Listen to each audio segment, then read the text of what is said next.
不是什么神秘人物，也不是什么富翁啊，这个都是过去媒体因为不了解不知道嘛，这个报道。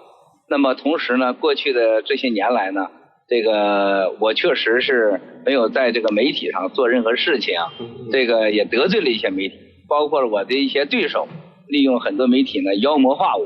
所以说我老开玩笑说，在过去的这个几十年啊，这个我的生活中一旦没有了诽谤，没有了造谣，没有妖魔化，我就过得不太舒服了。因为所有的过去的诽谤和妖魔化都是我的动力，我都要证明给人家看啊，我不是那样子的。实际上呢，这对我也是很大的帮助，我还应该感谢他们。这个所谓的神秘化都是媒体这个编造出来的。中国10几亿人，媒体不知道人太多了。我只是一个普通的老百姓，这个不让人知道是很正常。基本上还是在中国这个社会呢，像我们这人太多了。那么再一个，我们也是从小受父母的教育，这个低调做人还是比较好的，所以说不存在什么神秘。近2年来啊，我一直因为我们这个和北大方正的经济纠纷的事情啊，闹得沸沸扬扬，媒体高度关注。那么也有一些媒体呢，这个特别是有些媒体收了我的对手李友的钱，还有李友的背后那些政治高官们家人出的钱。那么比如说这个2年前说，郭文贵从意大利被抓回去了，然后呢，郭文贵现在成了第2号的这个继令完成之后的第2号人物。现在这个习近平总书记，这个王岐山书记要访美，要把他给遣返，被国际通缉了。然后这个可以说是这个看上去啊，这个都是很奇怪的这些新闻啊，那么实际上都是被钱收买的小媒体啊。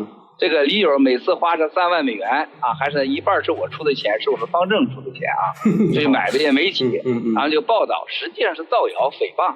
这样呢，就让我呢在海外、国内外呢就受高度关注。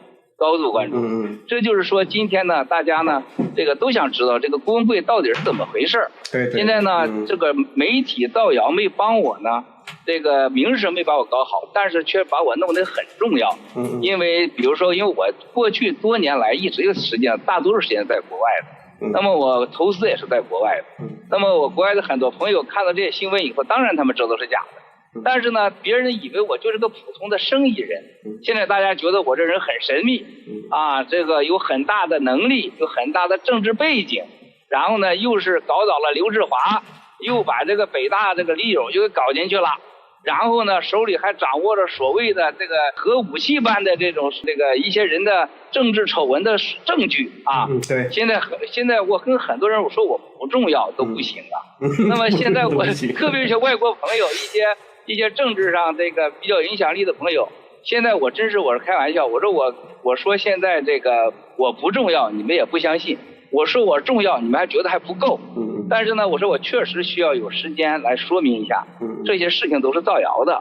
So we have a follow-up video of yesterday's report about Brandon Kavanagh, the YouTuber and pianist who usually plays the piano in public at train stations in London, King's Cross, for example, who was targeted by a number of Chinese people who were flying the Chinese Communist flag. Well, now after a bit of investigation, we have identified a number of people. Well, let's start with the guy on the far left. Who is he? Well, this man, his name is Newton Leng. So this man obviously lives in London now, and he actually works as a consultant for Financial Times. He has a contract with Financial Times. But if you look at the rest of his portfolio and his CV, he also teaches Mandarin and French, but he's also part of UCL. But what does he do at UCL? Yes, he is actually part of the IOE Confucius Institute for School. As you can see down there, his name is also mentioned under general resources. The problem with this Confucius Institute for Schools is that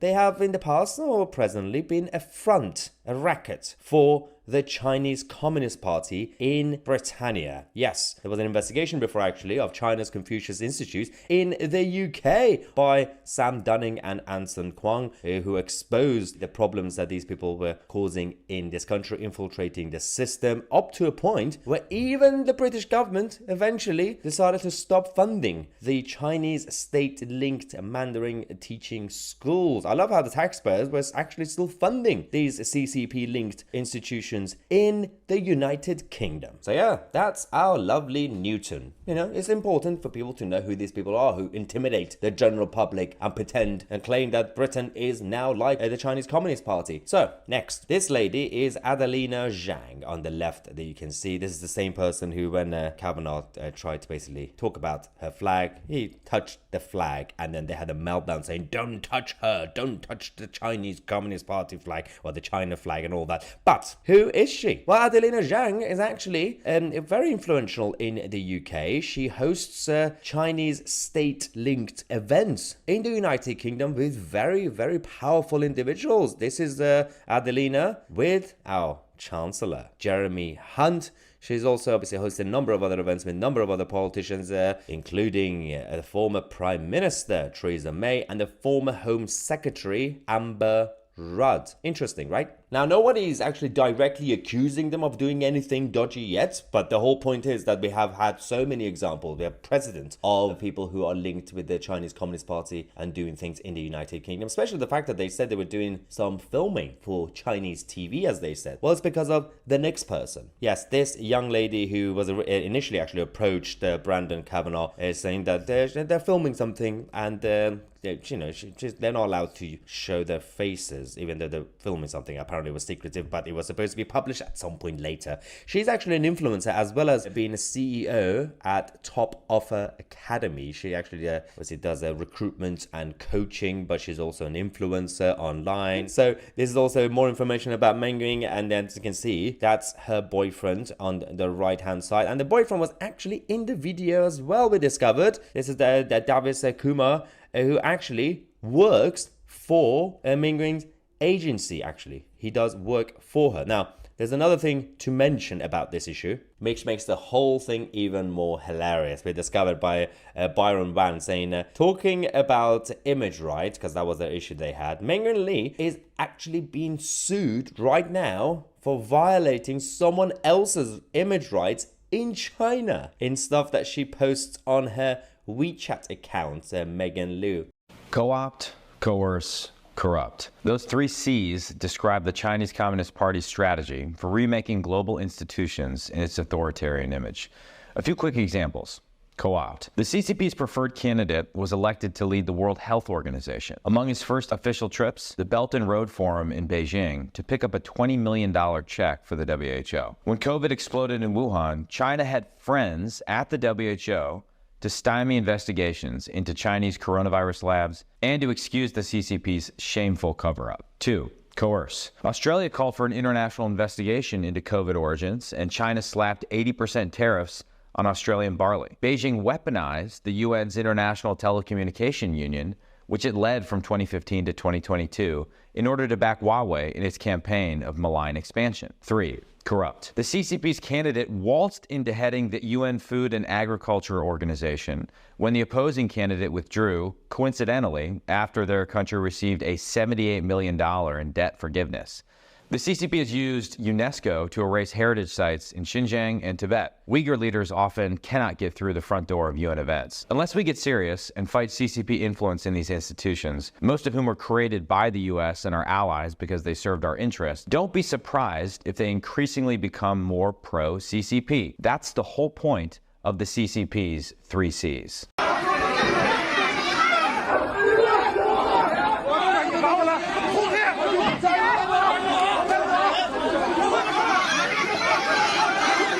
1月15日，山东省临沂市高新技术产业区掌舵龙湖小区的数百名业主，因不满开发商如晨集团迟迟不交房、房屋质量低劣以及配置不符合合同约定等原因，发起了集体维权行动。他们身穿印有掌舵龙湖维权业主字样的橘黄色马甲，游行到高新区管委会门口，要求政府部门介入调查，维护业主的合法权益。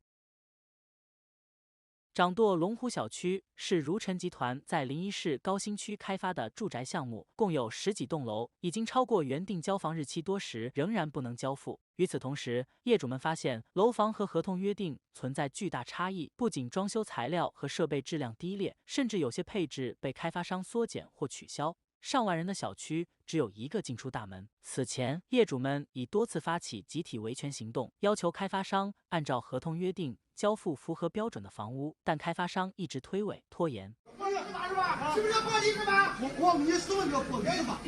本次维权行动中，业主们的合理诉求遭到了当地政府的暴力镇压。据现场视频显示，当业主们抵达高新区管委会时，大量的特警已经在门口等候，阻止业主进入。双方发生了激烈的冲突，特警对业主使用了警棍和辣椒喷雾，多名业主遭到殴打、拖拽、抓捕。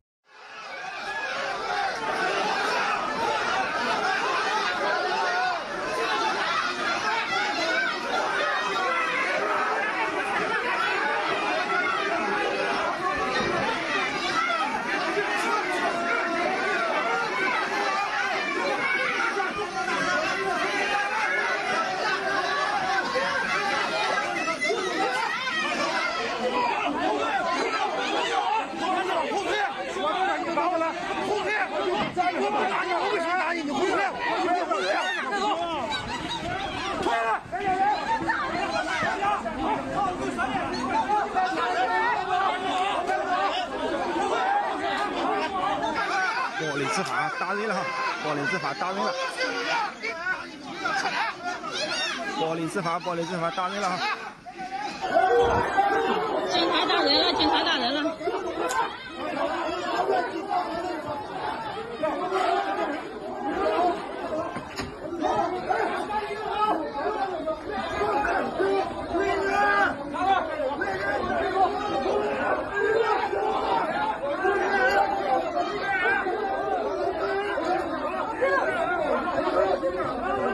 一名业主在社交媒体上表示，房子质量差，业主维权还被警察带走，真是气死了！